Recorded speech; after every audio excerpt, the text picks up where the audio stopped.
اسماعیل تبدیل شدہ حلیے میں فاضل خان کی کوٹھی کے سامنے صبح سویرے ہی پہنچ گیا۔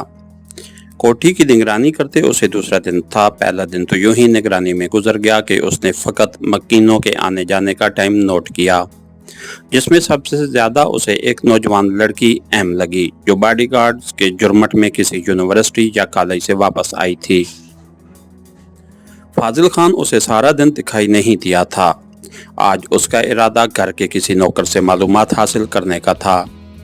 اس زمن میں ایک موہوم سا پلان اس کے ذہن میں تھا اور وہ کسی ملازمہ کے گھر سے نکلنے کا منتظر تھا۔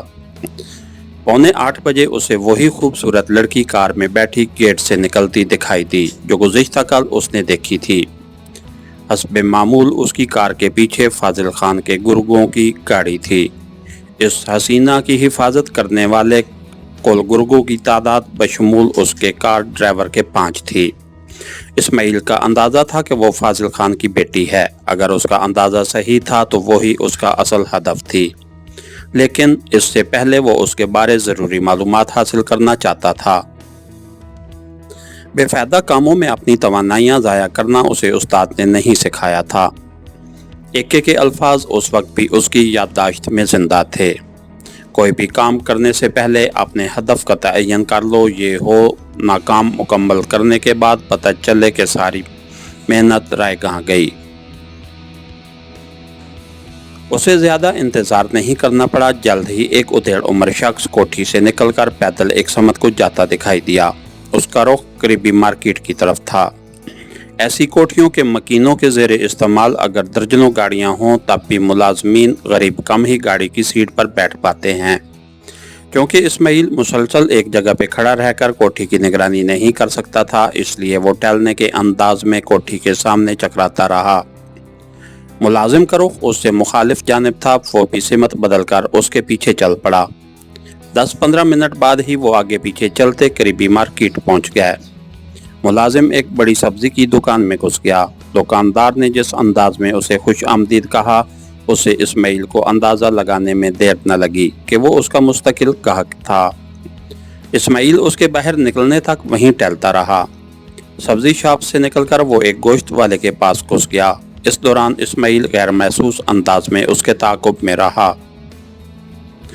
یوں بھی وہ ملازم اتنا ہوشیار نہیں تھا کہ اسماعیل کو ٹریس کر سکتا۔ مزید ایک دکانوں میں گھسنے کے بعد اس نے واپسی کا قصد کیا۔ اسماعیل اسی موقع کا منتظر تھا۔ وہ جلدی سے آگے بڑھا اور اسے چند قدم دور ہی سے پکارا، ارے چاچا عاشق آپ! یہ کہتے ہی وہ بھاگ کر اس سے چمٹ گیا۔ ارے بھائی آپ کون؟ وہ گڑبڑا گیا تھا۔ اور میرا نام عاشق نہیں رمضان ہے۔ معافی چاہتا ہوں انکل۔ اسماعیل کے لہجے میں ندامت کے ساتھ گہرے غم کا تاثر تھا۔ اصل میں کراچی اپنے چچا کی تلاش میں کافی دنوں سے سرگرداں ہوں۔ دنیا میں اس کے علاوہ میرا کوئی نہیں۔ پہلی نظر میں آپ کی شکل ہو بہو چچا عاشق کی سی لگی اور اپنے جذبات پر قابو نہ پا سکا۔ میں ایک دفعہ پھر معافی کا خواستگار ہوں کہ آپ کو پریشان کیا۔ کوئی بات نہیں پتر، رمضان کے لہجے میں شفقت در آئی، اور پریشانی کا ہے؟ آپ نے مجھے کون سا تھپڑ مار دیا ہے؟ مہربانی چچا جان، ویسے آپ کو میرا چچا کہنا برا تو نہیں لگ رہا؟ بالکل ہی نہیں، وہ مسکرایا، بلکہ اچھا لگ رہا ہے۔ بہت بہت مہربانی چچا۔ ویسے تیرا چچا کرتا کیا ہے اور گم کیسے ہو گیا؟ آئیے چچا، ہوٹل میں بیٹھ کر چائے پیتے ہیں، وہیں آپ میری کہانی بھی سن لینا۔ اس طرح راستے پہ کھڑا ہونا کچھ مناسب نہیں لگ رہا۔ اس کے لہجے میں تذبذب در آیا۔ بیٹھ تو جاؤں، کہیں دیر نہ ہو جائے۔ چند منٹ کی تو بات ہے چچا۔ اچھا چلو، وہ بات دل ناخواستہ راضی ہوتے ہوئے بولا۔ تھوڑی دیر بعد چائے پیتے ہوئے اسماعیل اسے ایک فرضی کہانی سنا رہا تھا۔ میرے والدین بچپن میں ہی فوت ہو گئے تھے۔ میں چچا کے گھر پلا بڑھا، اس کی اپنی کوئی اولاد نہیں تھی۔ اس نے سگی اولاد کی طرح مجھے پالا پوسا، شفقت بھری توجہ دی، اعلیٰ تعلیم دلائی، لیکن اس کا صلہ میں نے یہ دیا کہ تعلیم مکمل کرتے ہی اسے بتائے بغیر کراچی بھاگ آیا۔ اسے جب اس بات کا پتہ چلا تو وہ بھی اپنے سارے کام ترک کر کے میری تلاش میں کراچی آ گیا۔ میں جب 5-6 ماہ بعد ہی روشنیوں کے اس شہر سے گھبرا کر واپس گاؤں لوٹا تو پتہ چلا کہ چچا تو میری تلاش میں کراچی پہنچا ہوا ہے۔ इस उम्र में मैंने उस अजीम इंसान को इतनी तकलीफ दी, इतना तो मैं जानता था कि वो मुझे चाहता है, मगर ये अंदाज़ा नहीं था मेरी तलाश में कराची आ जाएगा। आज महीना होने को है, मैं उनकी तलाश में सरगर्दा हूँ, आपने किए पे पशेमान हूँ। बस इतनी सी है मेरी कहानी। तो कोई फ़ोन मोबाइल नंबर नहीं है तेरे चचा का? इस्माइल के दुखी लहजे ने उसे मुतासिर किया था। चचा फ़ोन का इस्तेमाल ही नहीं जानता, उसके साथ वो अनपढ़ भी है, वरना मैं अखबार में इश्तिहार शाया करा देता। पुत्र, उसका पढ़ा लिखा होना ज़रूरी तो नहीं, तुम यूँ करो, उसकी तस्वीर और नाम वगैरह देकर ये ऐलान करो कि ये बंदा फ़लाँ तारीख से गायब है। इतला देने वाले इस फ़ोन नंबर पर रब्ता करें। सुबहान अल्लाह चचा, आप के मुंह में घी शकर। क्या मशवरा दिया? इस्माइल गोया भड़क उठा। मेरे जहन में तो ये ख्याल ही नहीं आया, यकीनन मुझे ऐसा ही करना चाहिए था।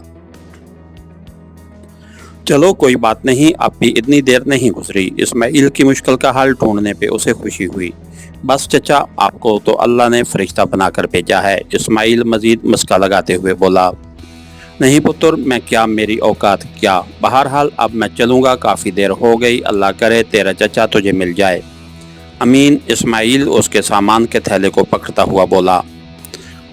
चलो चचा, मैं आपको छोड़ देता हूँ, इतना सामान आपने उठाया हुआ है, मैं चला जाऊँगा बेटे, कोई इतना वजनी सामान नहीं है, यूँ भी ये रोज़मर्रा का काम है। बेटा भी कहते हो और छोटी सी खिदमत का मौका भी नहीं देते। इस्माइल शिकवा कना हुआ। अच्छा भाई ठीक है, तुम उठा लो, ये सामान, खफा क्यों हो रहे हो? और इस्माइल ने झपट कर सामान पकड़ा और रमज़ान के हमरा उस छोटे से होटल से निकल आया। वैसे चचा आप करते क्या हैं? होटल से निकलते ही इस्माइल सरसरी अंदाज में मुस्तफसर हुआ। एक सेठ के यहाँ मुलाजिम हूँ बेटा। क्या नाम है सेठ साहब का चचा? सेठ फाजिल अली खान है पुत्र। ये वही सेठ फाजिल है ना, जिसका बड़ा बेटा वकील है और एक बेटी MBBS डॉक्टर है? नहीं पुत्र, आप जाने किस सेठ फाजिल की बात कर रहे हैं। इनकी तो एक ही बेटी है और वो भी अभी पढ़ रही है, रोज़ाना किसी यूनिवर्सिटी कॉलेज जाती है। अच्छा, फिर वो कोई और फाजिल होगा। थोड़े वक्फे के बाद उसने दोबारा पूछा, वैसे अंकल ये अमीर लोग बेटियों को इतना बुरा क्यों समझते हैं? क्या इनको ये खौफ होता है कि बेटी उनकी दौलत किसी गैर के पास ले जाएगी?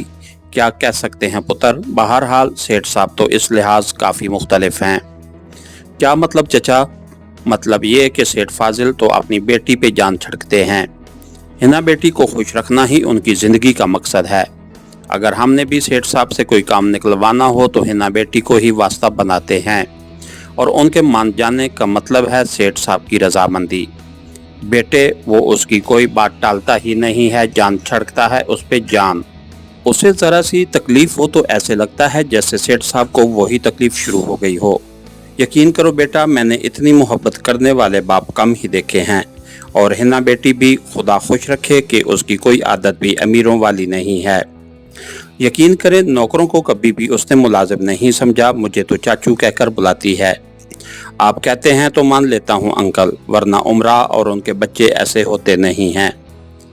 पुत्र, सेठ फाजिल खान यकीनन कोई अच्छा आदमी नहीं है, लेकिन उसकी बेटी और बीवी यकीन करो तारीफ के काबिल हैं। इस मर्तबा इस्माइल खामोश रहा। यूं भी उसने आम फहम अंदाज में काफ़ी कारआमद बातें रमज़ान से उगलवा ली थीं। कार वाली हसीना के मुतल्लिक उसका अंदाज़ा सही निकला था कि वो सेठ फाजिल की बेटी थी। अब वो जितनी भी अच्छी थी, इस्माइल को उससे कोई गर्ज नहीं थी। रेहाना की चीखें आज भी उसकी समातों में गूंज रही थीं। ऐसी ही चीखें जब तक फाजिल खान के कानों में न पहुंचाई जाती, उसे सुकून नहीं मिल सकता था। फाजिल खान की कोठी तक इस्माइल उसी अंदाज में रमज़ान का इंटरव्यू लेता रहा। कोठी के गेट से चंद कदम दूर उसने रमज़ान से रुखसत ली और उसके ठंडे गर्म की रस्मी दावत का शुक्रिया अदा करते हुए वापसी की राह ली। इसके साथ ही हमारी आज की एपिसोड का इख्तिताम हुआ। कहानीकार चैनल को लाइक कीजिए, सब्सक्राइब कीजिए और बेल आइकन को प्रेस कर दीजिए ताकि हर आने वाली नई वीडियो आप तक बर वक्त पहुँच सके। शुक्रिया।